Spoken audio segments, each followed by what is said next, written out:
Un honor. El tema que hoy nos reúne en este espacio virtual es un tema absolutamente importante para los tiempos que vivimos.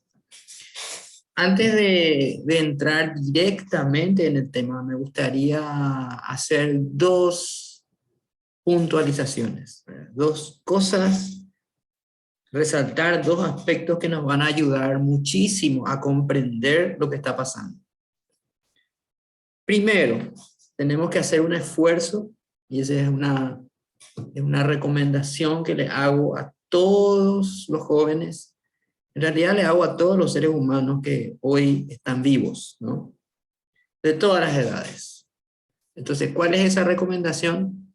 Es entender los tiempos que vivimos.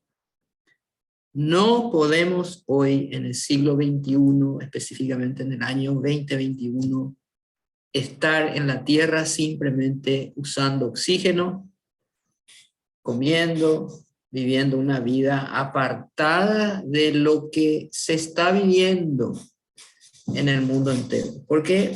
¿Por qué no puedo hacer eso? Porque tarde o temprano los efectos de lo que está sucediendo me van a alcanzar y voy a tener un grave problema de interpretación de lo que está sucediendo si yo hoy ya no invierto tiempo de mi vida en pensar, en averiguar, en informarme, en tratar de interpretar los tiempos que vivimos. Esa es la primera recomendación. Y enseguida voy a hacer un poco más profunda la explicación de por qué tengo que comprender los tiempos. Y la segunda recomendación es comprender, intentar comprender al propio ser humano. Y sobre todo comprender al ser humano en sus defectos, en sus vulnerabilidades, en aquello que no le sale tan bien, cuáles son sus debilidades, cuáles son las debilidades de sus razonamientos. Entonces, para empezar, dos consejos de quien ya pasó el medio siglo, ¿no? Ya pasó el medio siglo. Pues entonces, recapitulando, entender los tiempos, entender al ser humano. Cuando pueda explicar mejor esos dos aspectos, ahí nos vamos a meter directamente al tema de la familia y de por qué es necesario defender a la familia. Pero permítanme abundar en esos dos conceptos iniciales. ¿A qué me refiero con entender los tiempos? Yo creo que para poder entender los tiempos, tengo que comprender lo que ha sucedido antes, ¿sí? O sea, en otras palabras, si yo quiero entender lo que está pasando hoy, no puedo desechar el ayer. Tengo que interpretar el ayer para poder interpretar el hoy. Por eso decía Cicerón hace muchos años, nunca vas a dejar de ser un niño si no podés entender lo que pasó antes de que nacieras. Y antes de que todos naciéramos, incluso yo, muchas cosas vinieron sucediendo en el mundo que pueden explicar las cosas que hoy están sucediendo. ¿Por qué hay tanta distancia entre el pensamiento de un grupo y con respecto a otro grupo? ¿Por qué hay tanta distancia entre lo que la izquierda dice y lo que la derecha dice? Tanta distancia entre los liberales y los socialistas, entre los comunistas y los conservadores. O sea, hay una polarización muy profunda, como nunca antes, respecto a distintas interpretaciones del mundo. Y eso es muy útil para mí, para mi vida, para el devenir de los acontecimientos futuros, que podamos interpretar ese mundo en el cual vivimos. Pero repito, no lo vamos a poder hacer si no miramos al pasado.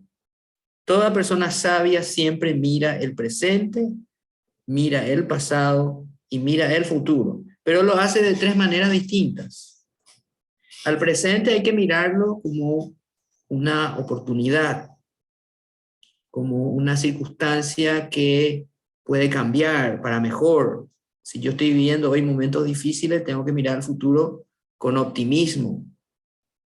Y al pasado como una evidencia de aprendizaje, de lo que se puede volver a vivir, de lo que debo aprender, de lo que debo recordar, incluso de lo que debo olvidar.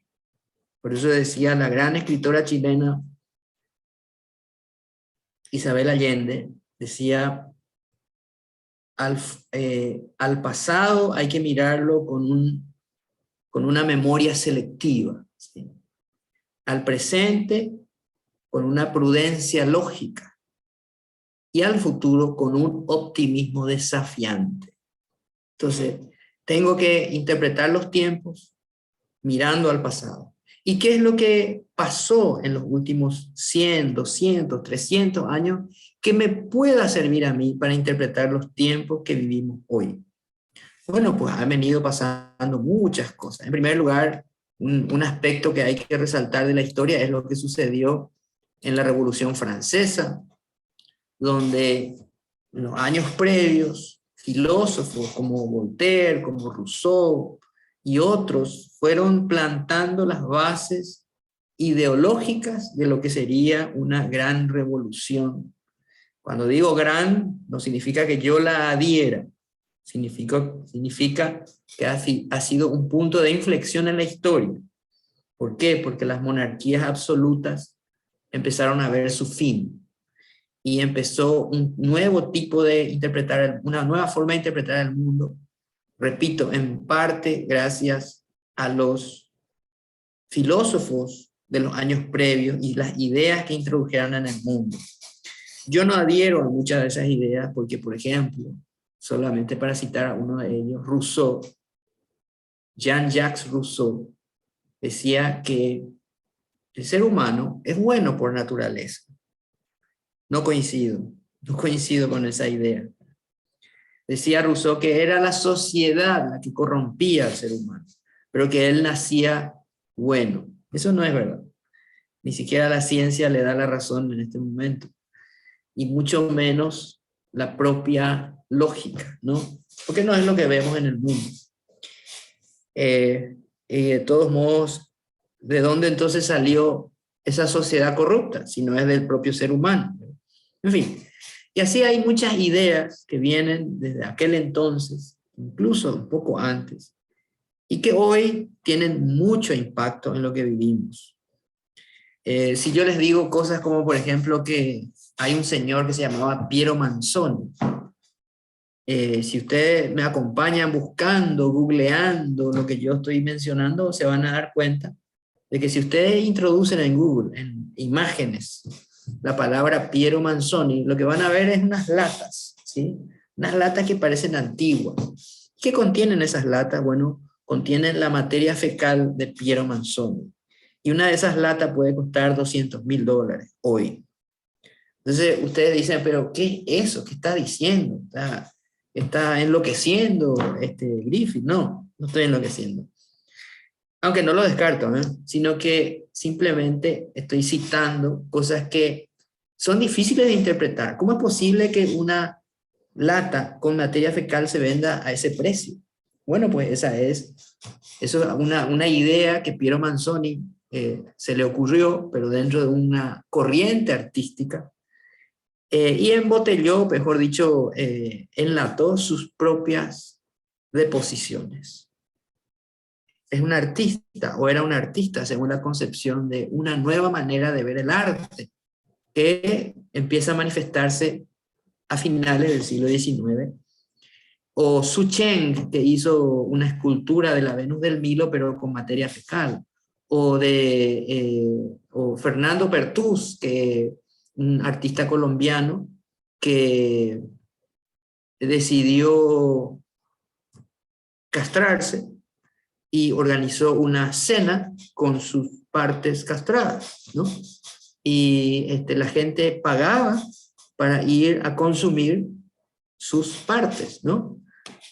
Bueno, yo le estoy contando cosas que quizás les llama la atención, pero todo responde al interés que tengo en despertar en ustedes la curiosidad y mantener la atención sobre algo demasiado importante: entender los tiempos que vivimos. Hay un artista, ya que estamos hablando de artistas, que por ejemplo llenó un vaso, no llenó siquiera el vaso, puso el vaso medio lleno, ¿sí? Un vaso de agua, un vaso común, y esa es una obra artística que se llama El vaso medio lleno, y se vende por precios que superan los $20.000. O Salvatore Garau, hace poco, no hace mucho, que vendió una escultura invisible, ¿no?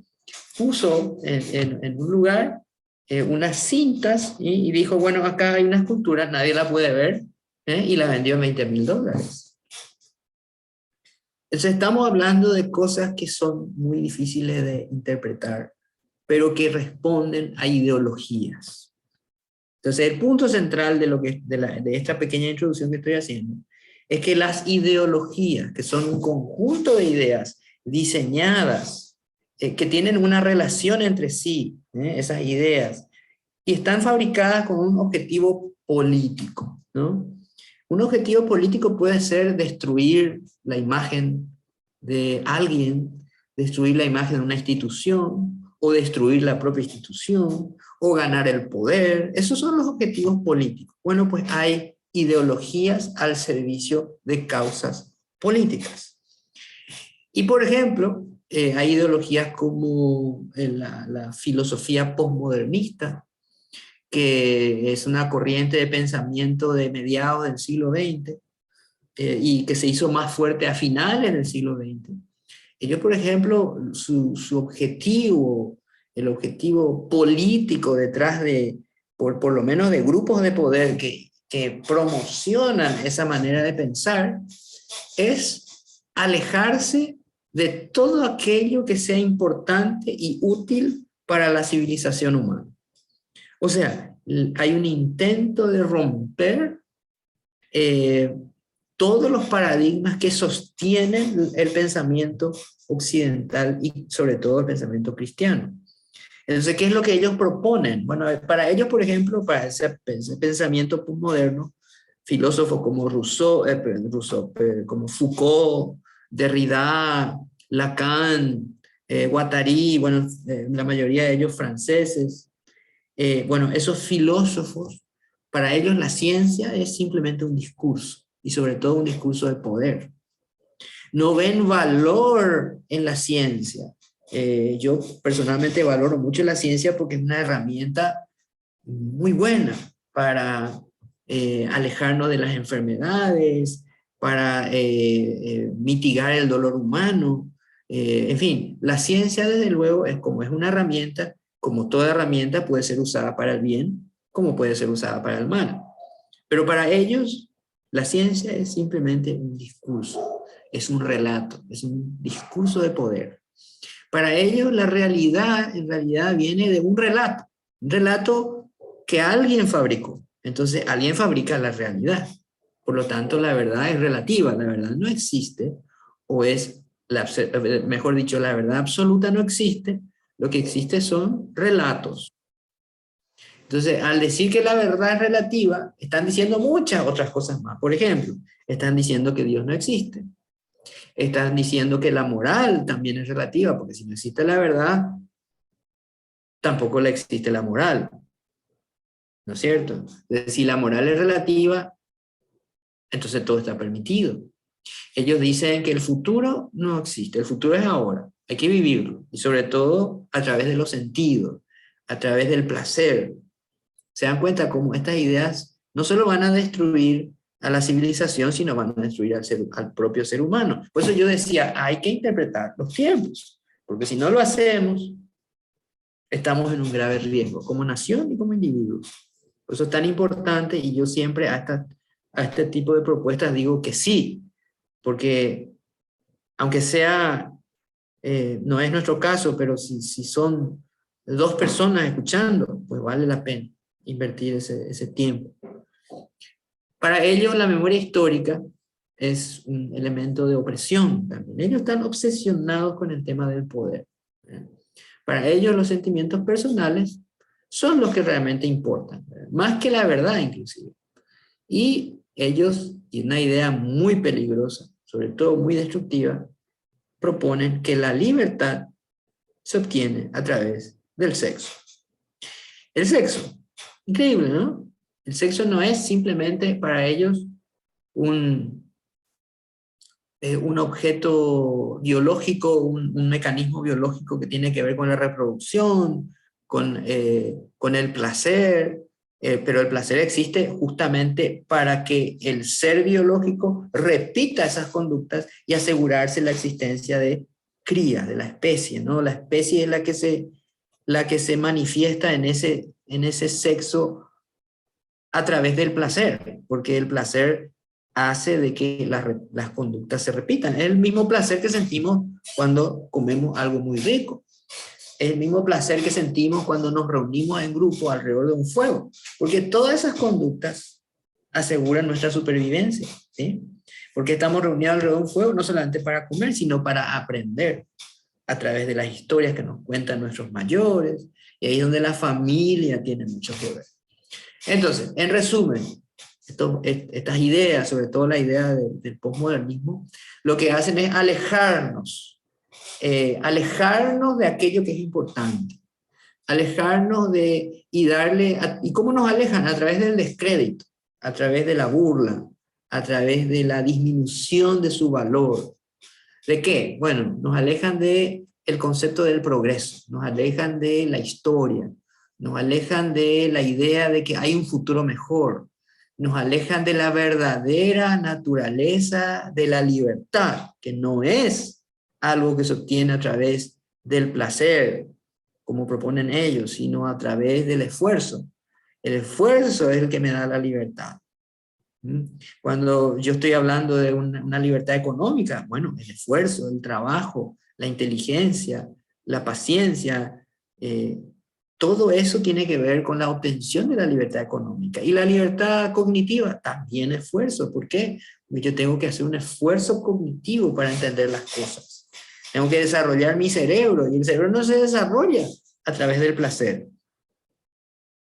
Entonces, es una idea absurda, pero esas ideas absurdas tienen que ver ya con el segundo punto en cuestión, que yo decía, les proponía tratar de entender al ser humano y sus capacidades y sobre todo sus discapacidades, porque estamos hablando de que hay miles de seres humanos de que están creyendo cosas absurdas. Bueno, pues esa es la naturaleza humana. La naturaleza humana es creer, y hay cosas que creen que son absurdas, porque su naturaleza es creer. Es más, su naturaleza es creer y no es cambiar de opinión. Entonces, una vez que uno cree algo absurdo, pues ya cae en una trampa, ¿no? En la trampa absurda le llamo yo, de que aunque yo lo crea firmemente, probablemente corro el riesgo de que lo que yo creo no es verdad, sobre todo si yo no he adquirido el hábito del pensamiento. Entonces, no solamente descreen del progreso de la historia, no solamente se burlan del futuro mejor, también están tratando de disolver el concepto del patriotismo. Y eso conduce a la disolución de los estados-nación como hoy conocemos. Porque el hecho de ser paraguayo, el hecho de ser boliviano, el hecho de ser argentino, bueno, colisiona con unas ideas que hoy están también muy en boga, que es la idea de un gobierno centralizado a nivel mundial y la toma de decisiones de un grupo de poder. A pesar de que la democracia probablemente está en riesgo bajo ese concepto. También esta gente descree no solamente de los estados-nación, de la ciencia, de la libertad, sino que hasta de la propia belleza, ¿no? La belleza. Por eso es que en las corrientes artísticas que suelen ser usadas como arietes, ¿no? Arietes son los que rompen. Se empezó a ver ya hace más de 100 años que el arte iba evolucionando hacia la disolución de las formas, ¿no? Entonces hoy vemos, ¿y cómo empezó eso? Bueno, empezó con la escuela de los artistas franceses, españoles, Dalí, Picasso, que se reunían ellos en los cafés de París con el dadaísmo, con corrientes que iban disolviendo los colores, las formas. Entonces le empezaron a llamar arte a todo lo que era la expresión humana, ¿no? Entonces si yo ponía unas manchas sobre el papel, pues era arte. Si yo hoy interpreto una música, y esto es real, lo pueden buscar, que se llama 4 minutos 33 segundos, pues resulta que no hay ni una sola nota musical en esa partitura. Es un vacío, es un silencio de 4 minutos y 33 segundos que se interpreta en grandes conciertos y la gente se levanta y aplaude. Entonces, ese es el mundo que nos toca vivir hoy. Y nosotros no podemos no entender ese mundo.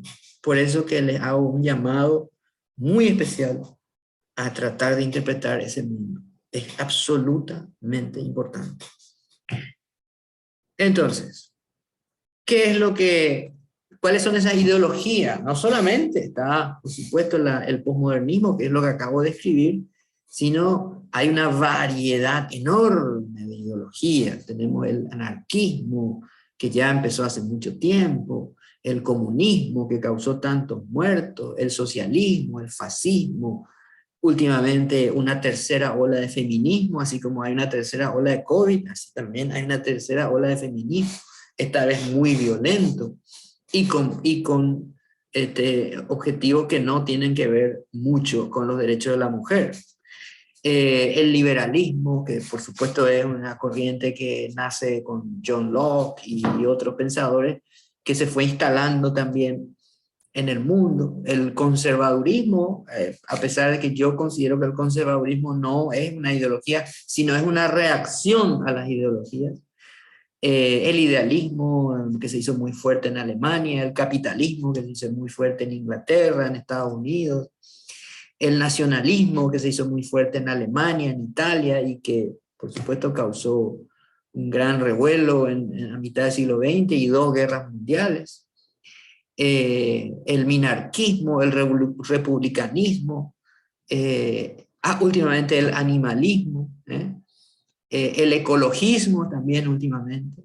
En fin, una cantidad, un espectro ideológico que yo, repito, si soy una persona preocupada por el devenir de mi familia, de mi persona, de mi comunidad, tengo la obligación de tratar de entender.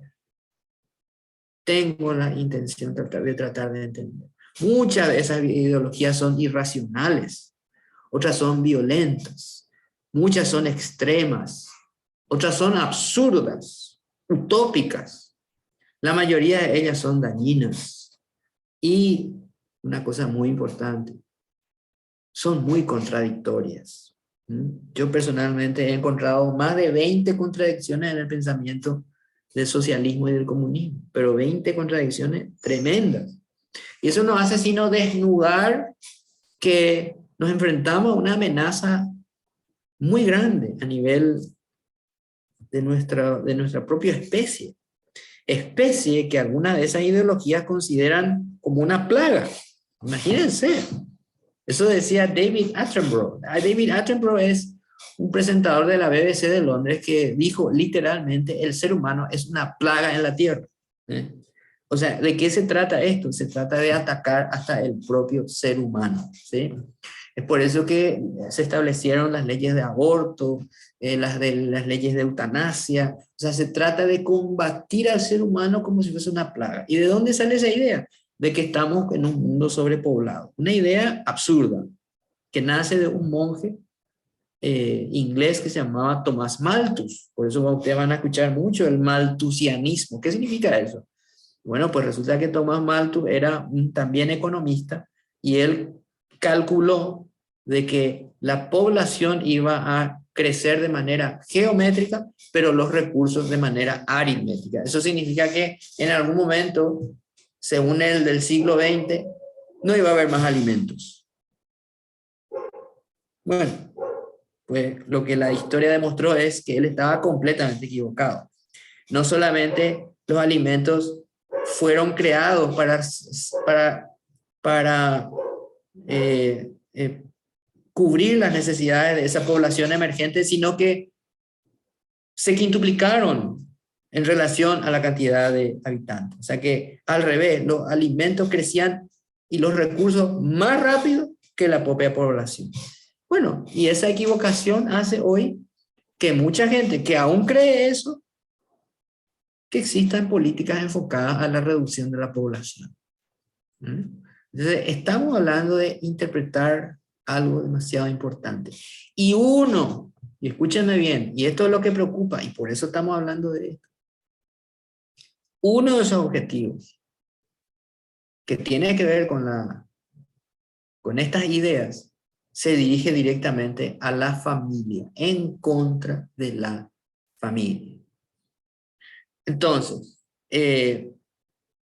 esas ideas las tenemos que analizar, las tenemos que conocer, ¿verdad? Las tenemos que digerir, tenemos que entenderlas profundamente, ¿verdad? Tenemos que entender hasta lo básico, ¿no? Hasta lo básico. Por ejemplo, el embrión, ¿es un ser humano o no es un ser humano? Eso me llevó a mí a enfrentarme a una persona muy famosa y me costó varios días de no sé cómo decirlo, de no dormir, de la angustia que me produjo tener que hacerlo, porque había que sentar una postura clara respecto a este tema. Porque para él el embrión humano no era un ser humano, ¿no? Existe la vida sin conciencia, porque hay filósofos que proponen de que si una persona no está consciente, no está viva. Por eso es que, ¿y por qué eso es grave? Porque a los niños, al feto, por ser inconsciente significa que lo podemos eliminar como si fuese un amasijo de células, ¿no? Preguntas tan básicas como ¿existe la verdad? Porque hay algunos de ellos que propugnan, como había dicho antes, de que la verdad es relativa, que está tu verdad, que está mi verdad, y por tanto no existe la verdad. Eso es una falacia. Una falacia no es una falsedad en sí misma, es un razonamiento falso. Entonces, claro que puede existir una versión mía de la realidad y una versión tuya de la realidad, pero eso no existe. Eso no quita de que exista una verdad y una realidad externa a ambos, ¿no? Y sí, podemos estar horas y horas discutiendo este tema. Por tanto, hacerle en primer lugar un llamado a interpretar los tiempos. ¿Y qué significa interpretar los tiempos? Interpretar los tiempos que vivimos en función a las ideas que hay en la sociedad y cómo esas ideas van afectando mi futuro, el futuro de mi familia y el futuro de mi país. Hay algunas personas que propugnan y creen lo que decía Sulamit Firestone, que decía el embarazo es una atrocidad. Bueno, pues si el embarazo es una atrocidad, entonces significa que el producto de esa atrocidad, los seres humanos, somos una atrocidad, ¿o no? Pero como decía Ricardo Moreno Castillo, un genial escritor español y maestro también, la estupidez es más dañina que la maldad. Ojo. Entonces, recapitulando y para avanzar hacia el siguiente tema, que es conocer las debilidades del ser humano,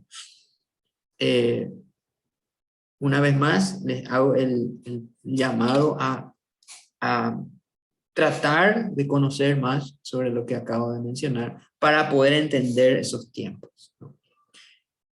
Siguiente punto es entender al ser humano. Como había dicho hace un rato, hay personas que creen que el ser humano es un ser racional. Error. El ser humano no es un ser racional. Entonces lo que tenemos que hacer es conocer profundamente al ser humano. ¿Qué más importante puede ser para el sistema educativo que conocer al ser humano? ¿O no? ¿O me equivoco? Bueno, entonces, ¿el ser humano es un ser racional? No, pues mucha gente lo propugna. El ser humano es un ser emocional y gran parte de lo que decide, o la mayor parte de las decisiones que toma, las toma en función a sus emociones. y a sus experiencias previas y a sus creencias, no en función a sus razonamientos. ¿Se entiende? Entonces, en ese razonamiento emocional, subjetivo, desiderativo, o sea, que significa que está más motivado por sus deseos, por sus emociones, en ese proceso comete muchos errores. Cree falsamente hasta cosas ridículas. Y tengo las pruebas. Entonces, ¿eso qué significa? Que la verdad no es algo que es evidente. La verdad es algo que se busca. Si fuera evidente, pues no habría ciencia, ¿no? No habría investigación, sería simplemente ver la realidad y punto. No, no es así. Entonces, es mucho más que la ignorancia hoy, es mucho más que no saber cosas. Es no entender las cosas. Es no conectar las cosas. ¿Eh? ¿Qué tiene que ver esto con aquello? ¿Cuál es la causa y cuál es la consecuencia? ¿Este es el síntoma o es la enfermedad? ¿Hay relación entre ambos eventos? La ignorancia es no analizar las cosas, es no poder explicar las cosas, es no ver la realidad en alta definición, es ver como así algo medio blanco y negro, medio difuso. O sea, hoy la ignorancia es no entender la naturaleza humana.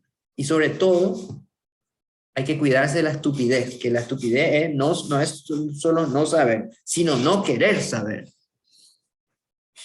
Entonces yo tengo que estar atento todo el tiempo a determinar si lo que se me está diciendo, si lo que estoy leyendo en las redes sociales, si lo que alguien está pidiéndome es una manipulación, es una mentira.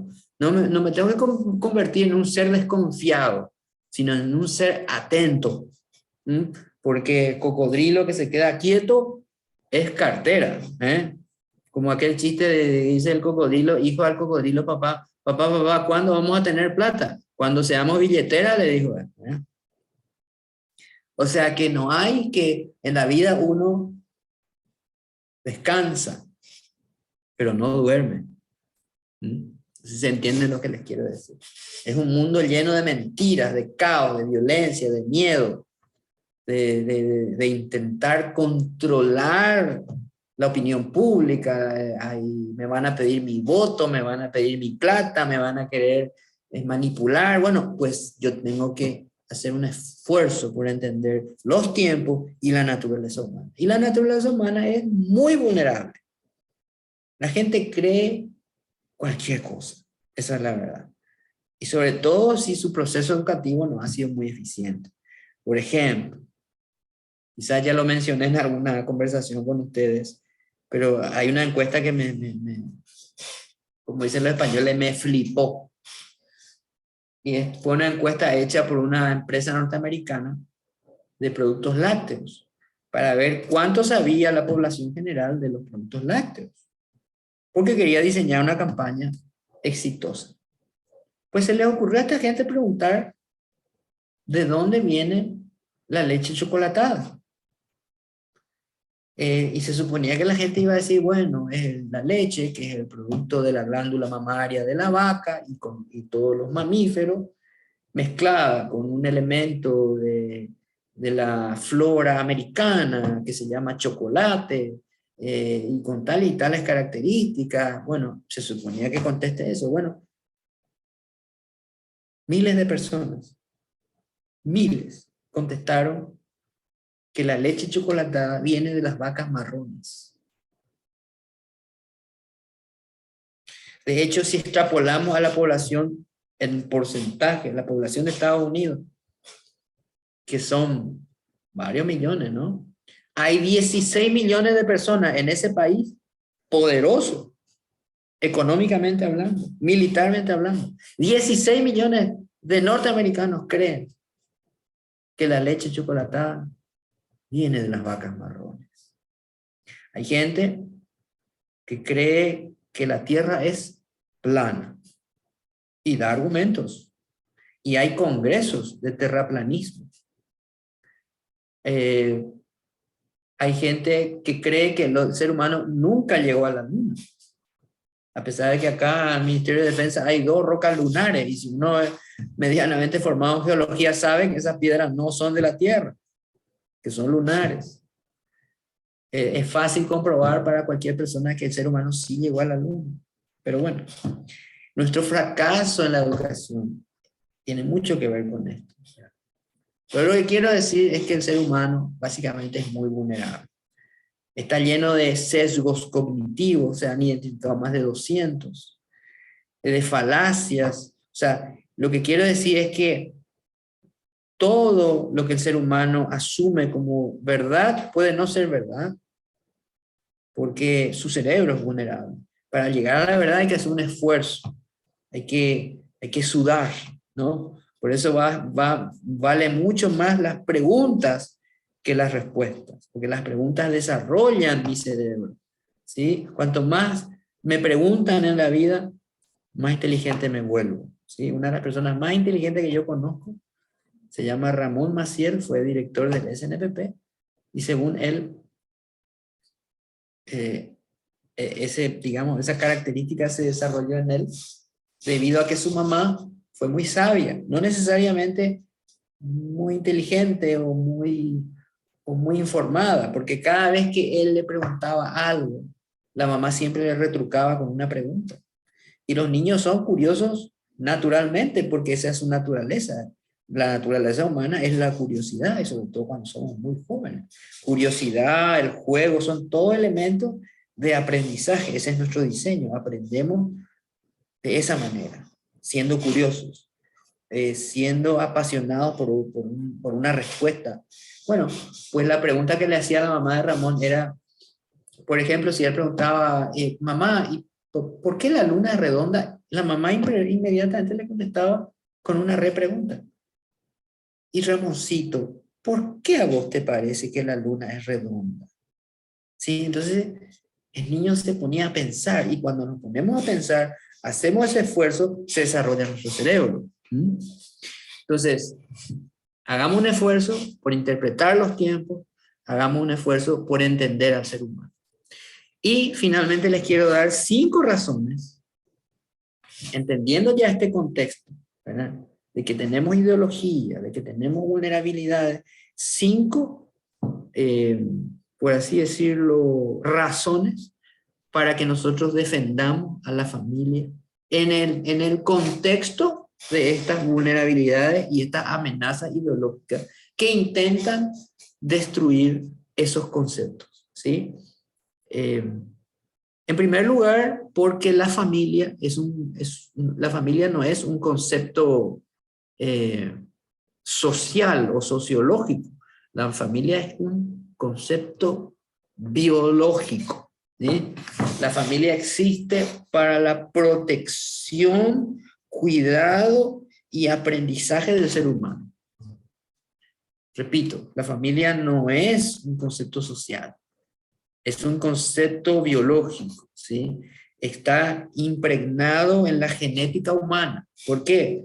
Porque las especies que son más complejas siempre, siempre, siempre hacen una distinción de sexos, ¿sí?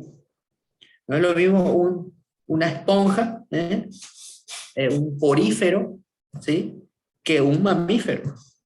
Entonces, cuando más complejo es el ser, más existe necesidad de separarlo en 2 sexos. Y esa genética es muy parecida, pero no es igual. Entonces, varón y mujer no son iguales. Son complementarios y dependen uno del otro. ¿Sí? Porque para que existan nacimientos, van a tener que complementar sus informaciones. ¿Sí? ¿Se entiende, no? Molecularmente son cóncavo y convexo. Es la bujía que entra dentro del motor para que haya la chispa. Es la arandela que se enrosca en el tornillo, porque el tornillo solo no hace nada y la rosca sola tampoco. Entonces, esa complementariedad es un concepto biológico. Y la protección, por eso el niño cuando nace, niño humano, cuando nace, es tan vulnerable. ¿Por qué? Porque su cerebro es muy desarrollado, está llamado a recibir mucho estímulo a lo largo de los meses y años siguientes, y el cerebro humano madura recién a los 30 años, imagínense. Algunos de los que están seguramente reunidos hoy con nosotros todavía no han madurado completamente su cerebro. En contrapartida, cuando la especie no es, no es una especie que se distinga por su inteligencia, sino que por su capacidad de sobrevivir tiene que ver con otros aspectos, como su rapidez, su visión, etc. Bueno, pues esa especie nace como un producto ya casi terminado. ¿Por qué? Porque va a tener que correr, defenderse. Le doy un ejemplo. Un caballo, cuando nace, a las pocas horas, 2 o 3 horas, está parado. A 5 o 6 horas después está corriendo. Pero pónganse a pensar cuánto le toma a un bebé humano pararse y correr. Le toma años. Entonces, ¿por qué la diferencia? Por el cerebro. El cerebro humano es un cerebro especial, es un cerebro altamente complejo, con una capacidad de desarrollarse hasta límites que ni siquiera hoy conocemos. Yo conozco gente que habla 15 idiomas, pero bien, 15 idiomas. Entonces, es normal que un parlamentario suizo, por ejemplo, hable 6 idiomas, pero perfectamente, perfectamente. Y hay gente con una formación muy fuerte que les repito, habla 15 idiomas. César Vidal, por ejemplo, que ustedes seguramente conocen, habla 15 idiomas y traduce en 20 idiomas. Entonces, ¿cuál es el límite? Nadie sabe. Nadie sabe. Entonces, la familia, en síntesis, es un concepto biológico. Y la existencia misma del ser humano depende de ella, ¿sí? Ahora, ¿a qué llamamos familia y a qué no llamamos familia? Esa ya es otra discusión, pero siempre tienen que estar varón y mujer, ¿sí? Si uno de ellos se ausenta por A o B motivo, está la mujer sola, bueno, pues, y mujer y hijos, pues, ¿por qué no? Podemos llamarle también familia, pero no es el diseño, ¿sí? Es una alteración del diseño original, ¿sí? No es simplemente una variación del diseño. ¿Cuál es la diferencia? Que una mujer sola no puede tener hijos. Y ya dicho sea de paso, ya para aclarar varias confusiones que existen hoy en día, los varones no se pueden embarazar.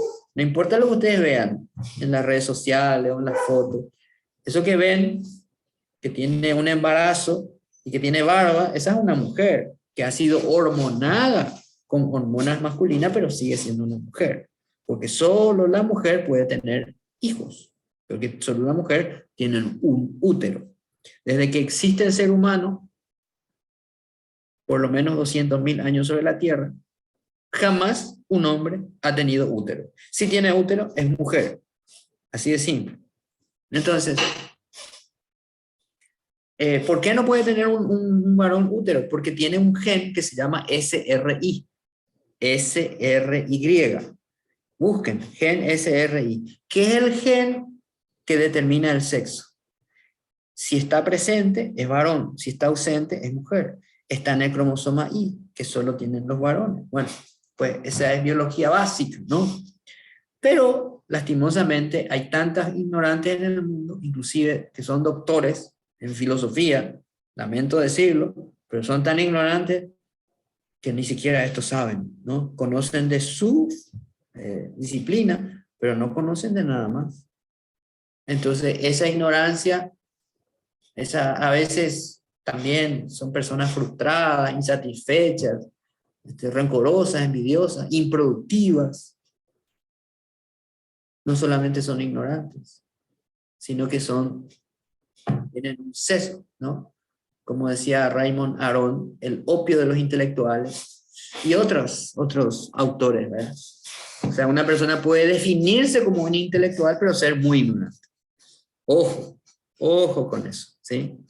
Entonces, primer punto de la defensa de la familia es la propia naturaleza. Segundo punto, y esto tiene que ver mucho, César Vidal hace unos días me pasó en una videoconferencia que tuvimos, porque él fue tan amable, yo le pedí un dato, y él me contestó y marcamos una videoconferencia y me pasó el dato que yo le pedí. ¿Y cuál es ese dato? Se llama informe Coleman. El informe Coleman fue un estudio que se hizo en Estados Unidos hace más de 50 años, promocionado por una universidad americana y un legislador americano. Se tuvo una casuística, o sea, un universo de estudio de más de 6.000 familias. Y esas 6.000 familias, creo que algo así como 4.000 escuelas distintas, y un total de individuos de algo así como 12.000, pertenecientes a esas 6.000 familias. Y la pregunta, muchas preguntas de investigación se hicieron, pero una de las preguntas era, ¿cuál es el factor de éxito en la educación? ¿Qué es lo que hace de que algunas personas lleguen a un altísimo nivel educativo y qué es lo que evita que eso pueda acontecer? Y la respuesta es tremenda. La respuesta contundente es la familia. La familia es determinante en la educación. Y eso que acabo de citar no forma parte de lo que hoy mucha gente cree y considera. Porque esa gente está ya muy afectada por el pensamiento que acabamos de describir y considera que la familia es una obstrucción, que es un factor de retraso del ser humano y no puede ser algo más absurdo que eso realmente. Entonces ya tenemos dos razones, ¿no? Primera razón era la propia naturaleza humana. Segunda razón, el informe Coleman. Tercera razón, y ahí quiero citar a un gran psicólogo norteamericano que se llamaba Abraham Maslow. Abraham Maslow fue el padre de la psicología humanista, una persona que influyó muchísimo en la educación. Él habló y estudió lo que eran las necesidades humanas. Básicamente contestó a la pregunta, ¿qué es lo que motiva al ser humano? Y él decía, motiva su necesidad, pero ¿cuáles son esas necesidades? Entonces él diseñó lo que se llama hoy la pirámide de Maslow, que dice que lo primero que el ser humano necesita es todo lo que tenga que ver con su fisiología, agua, comida, ¿sí? Lo básico para existir. Pero una vez que llena esa necesidad, una vez que desaparece el hambre y la sed, aparece una nueva necesidad. ¿Y cuál es esa nueva necesidad? Tan importante como la anterior. Bueno, la necesidad de seguridad. O sea, el ser humano no puede vivir en constante miedo. Tiene que vivir bajo un techo. Tiene que, si es posible, tener un empleo en algún momento. O que tenga un papá que tenga empleo. Que pueda conseguir recursos. Bueno, esa necesidad de seguridad, de que yo tengo una protección, ¿no? Porque si no, no se puede. Y una vez que se llena esa necesidad, aparece otra nueva necesidad, que es la necesidad de amor, de que a alguien yo le importo, del cariño, de la pertenencia a un grupo. Por eso es la gente tan apasionada con el fútbol y está dispuesta a dar la vida por su club, ¿verdad? Porque hay un sentido de pertenencia que aparece en la adolescencia sobre todo y que nunca más desaparece. Pero una vez que se llena esa necesidad de afecto, de protección, de pertenencia, bueno, aparece una nueva necesidad, que es la necesidad de reconocimiento. A alguien le tiene que importar lo que yo hago, alguien tiene que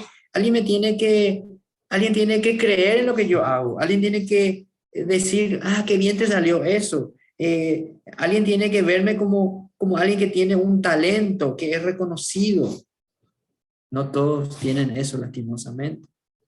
¿Por qué? Porque el Estado no puede proporcionar eso. El vecino no puede proporcionar eso. Es la familia la que proporciona eso. Y tenemos que ser claros. Hay muchas familias que en los cuales no se viven esos valores, el valor de reconocer al otro, en impulsarlo hacia algo mejor. Y Maslow hablaba de que cuando una persona consigue ese reconocimiento, un milagro sucede en ella que él llamó la autorrealización, porque la persona ya se vuelve autónoma y ya no vive por la necesidad, sino por lo que él llamaba la meta necesidad. ¿Y cuál es la meta necesidad? Ya no es egoísta, ¿eh? Uno ya no vive para sí mismo, uno ya vive para los demás. Y ese es el objetivo de la educación. ¿Y eso dónde sucede? ¿Sucede en la escuela? No. No puede, es muy difícil que suceda en la escuela, porque la escuela no puede cubrir esas necesidades. La escuela me puede instruir, me puede guiar, me puede preguntar, pero no puede darme el afecto que me va a dar mi mamá, mi papá. No puede darme el reconocimiento que me va a dar un padre que dice, estoy orgulloso de vos, te salió muy bien esto que hiciste, que me pone muy feliz que tengas este talento, lo hiciste bien, estoy orgulloso. Eso no lo puede hacer el Estado. Entonces, esa es la tercera razón. La cuarta razón es que hay algo que tampoco el Estado puede hacer, que se llama estímulo. El estímulo temprano. ¿Qué es el estímulo? Resulta que cuando el bebé nace es una máquina de aprender, pero ese aprendizaje requiere estímulo, o sea, tiene que escuchar sonidos, tiene que ver cosas, tiene que probar cosas, tiene que tocar el objeto, tiene que conocer su dureza, su sabor, su color, su olor, o sea, su cerebro se desarrolla en función de la calidad y la cantidad de estímulo que reciba. Y lo que no recibe en la primera infancia ya no sirve luego. Les doy un caso, por ejemplo, había un famoso caso en la India que un niño fue a encontrar una cueva allá por los años 50 y ese niño que se llamó después Dani Sanichar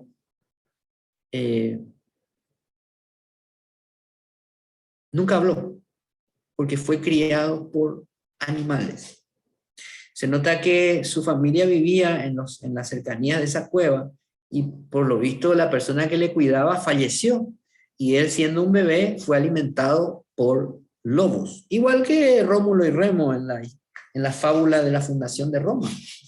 Bueno, Dina Sanichar, no, Dina Sanichar, fue encontrado a los 6 años, no sabía hablar, solo emitía gruñidos, caminaba en 4 patas. Y si bien pudo avanzar en algunas cosas, por ejemplo, pudo caminar erguido, siempre caminaba agachado, terminó suicidándose porque los intentos de hacerle entender las cosas, los intentos de que él aprendiera a escribir fueron totalmente vanos. Quiere decir que lo que no sucedió en la primera infancia ya no puede suceder después. ¿Y quién se va a hacer cargo del estímulo temprano? Una máquina. Si no es papá, si no es mamá, ¿quién va a estimular al niño al nacer? La enfermera. O sea, va a tener una enfermera a su cuidado durante 3, 4, 5 años. No existe eso. Ningún estado es tan rico como para que tenga una enfermera que encima le ame como le puede amar a un papá o una mamá a su hijo. Entonces es absurdo eliminar de la ecuación a la familia. Es totalmente absurdo. Además, la familia tiene un rol subsidiario, un rol junto con el Estado. La familia, por rango constitucional, tiene el estatus legal de ser el depositario legal del futuro de esa persona. Y eso no, o sea, proponer otra cosa no solamente es absurdo, es ilegal. Y finalmente, la última razón es que es la familia la que va a transmitir los valores a los niños. Cuando se corta esa transmisión, una nación no tiene futuro. Si interrumpimos ese concepto biológico y social, porque lo social es biológico, de la transmisión de valores de padres a hijos, una nación en ese en ese contexto no tiene ningún futuro, ninguno, ninguno, porque son los padres los que transmiten por influencia la lealtad, la honestidad, la integridad, el respeto, la responsabilidad y todos los 50 valores que hay. Sobre todo la capacidad de respetar y responsabilizarse. Por tanto, bajo ese criterio, es absolutamente absurdo, no solamente es absurdo, es irracional y es peligroso para la propia especie humana proponer la desaparición de la familia como un objetivo medianamente racional según ellos. O sea, no es posible hacerlo, no es prudente, es absolutamente indispensable proteger y valorar a la familia por esos motivos. Así que yo le había propuesto a Iván de que iba a hablar 1 hora, entonces quedo atento a las preguntas o comentarios que quieran hacer desde allí. Muchas gracias. Muchísimas gracias a usted, viceministro, por la ponencia de hoy, ¿verdad? Y por estar con nosotros esta noche en este seminario juvenil que hemos organizado, Pro Vida, Pro Familia. Bueno, si alguien tiene alguna pregunta, puede escribirla en el chat. El chat está abierto para que hagan sus preguntas.